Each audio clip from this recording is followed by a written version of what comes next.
Welcome to శ్యామలాస్ kitchen. ఈరోజు శ్యామలాస్ కిచెన్లో పొడిపొళ్ళాడే plain biryani ఎలా తయారు చేయాలో చూద్దామండి. చూసారా ఎంత చక్కగా మనకి పొడిపొళ్ళాడుతూ వచ్చిందో బిర్యానీ.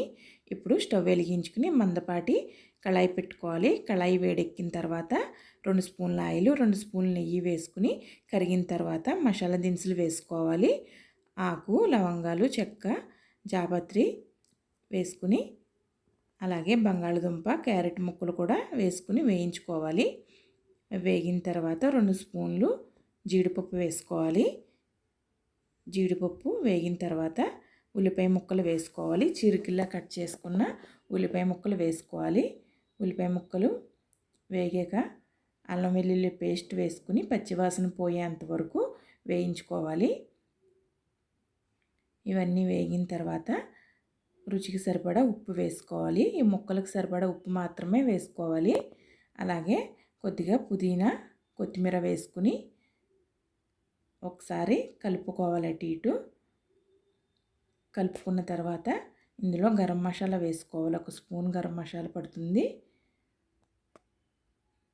ఇప్పుడు 1 కప్పు పెరుగు వేసుకోవాలి.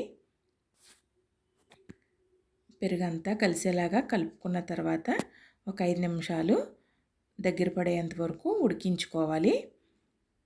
ఇలా ఉడికిన తర్వాత ఇప్పుడు ఇది పక్కన పెట్టేసుకుని మనం రైస్ కోసం నీళ్లు పెట్టుకోవాలండి. 2 లీటర్ల నీళ్లు పెట్టుకున్నాను. అందులో మసాలా సామాన్లన్నీ వేసుకోవాలి. అలాగే పచ్చిమిర్చి వేసుకోవాలి. ఘాటు పెట్టుకున్న పచ్చిమిర్చి, అలాగే 1 స్పూను అల్లం వెల్లుల్లి పేస్ట్ వేసుకోవాలి. ఇప్పుడు పుదీనా, కొద్దిగా కొత్తిమీర వేసుకుని 1 స్పూన్ నెయ్యి వేసుకోవాలి. ఆయిల్ కూడా వేసుకోవచ్చు. నీళ్లు మరుగుతుండగా రుచికి సరిపడా ఉప్పు వేసుకుని అరగంట ముందు నానబెట్టుకున్న బాస్మతి రైస్ వేసుకోవాలి. గరిటెతో అటు ఇటు కలుపుకుని మనం రైసు ఉడికించుకోవాలి. చూసారా ఈ విధంగా ఉడకాలి. మనకి రైస్ అన్నది ఒక 80% ఉడికిపోవాలి. ఇప్పుడు ఒక స్టైనర్ తీసుకుని మనం ముందుగా ఉడికించుకున్న మసాలాలో వేసేసుకోవాలి. ఈ విధంగా లేయర్స్గా వేసేసుకోవాలి. ఈ విధంగానే మొత్తం రైస్ అంతా వేసేసుకోవాలి.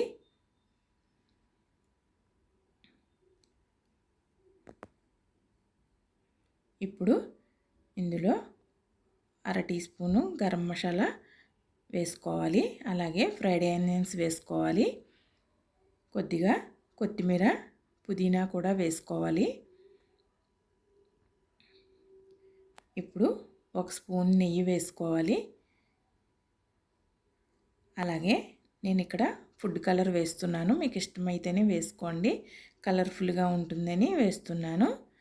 పాలల్లో కలుపుని చిటికెడు ఫుడ్ కలర్ వేస్తున్నాను. ఇప్పుడు మూత పెట్టేసుకుని 5 నుంచి 10 నిమిషాలు స్లో ఫ్లేమ్లో స్టవ్ మీద పెట్టుకుని ఉడికించుకోవాలి. స్టవ్ ఆఫ్ చేసిన 10 నిమిషాలకి చక్కగా మనకి ఇలాగా పొడిపొళ్ళాడే ప్లెయిన్ బిర్యానీ రెడీ అయిపోతుంది. ఈ ప్లెయిన్ బిర్యానీ మనకి నాన్ వెజ్ కర్రీస్కి కానీ వెజ్ షేర్వాకి కానీ చాలా టేస్టీగా ఉంటుందండి. ఫ్రెండ్స్, ఈ వీడియో కనుక మీకు నచ్చినట్లయితే please subscribe my channel, share చేయండి, లైక్ చేయండి, మీ సలహాలను కమెంట్స్ ద్వారా తెలియచేయండి. పక్కనున్న బెల్ని ప్రెస్ చేయడం మర్చిపోకండి.